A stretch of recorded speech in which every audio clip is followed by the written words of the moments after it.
Sue Hausmann, and you're looking at the vintage quilt, which was so fun to do, based on red work designs from the 20s, but these embroidery designs use colored thread. I call it color work, and it is a design collection, and there is a thread set that goes with it. Now, one of the reasons this looks so hand done is that the thread is cotton and it's a heavier weight than we normally embroider with, and of course that's how these are digitized, for that heavier weight of thread.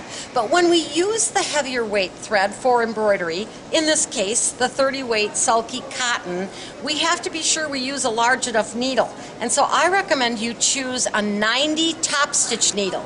It has a bigger eye and a deeper groove in the front to protect the thread as it goes in and out. And of course you want to poke a big enough hole so that as the thread goes in and out, in and out, in and out, it's not going to be fraying back. Have you ever had that?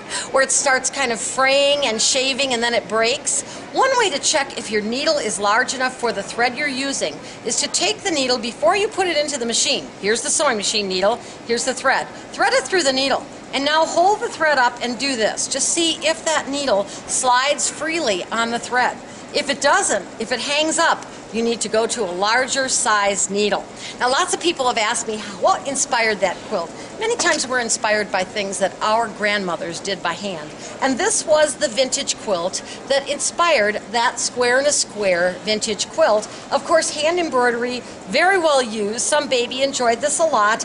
And you can see that it has the hand embroidered squares in between that square and a square.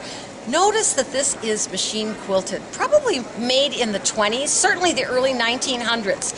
Sometimes people will say to me, you know, people shouldn't be doing all this by machine. Let me tell you, if they had had sewing machines in the 1800s, they wouldn't have been doing it all by hand.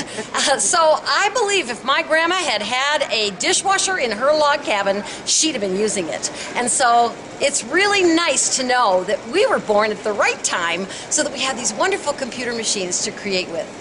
Till next time, happy sewing!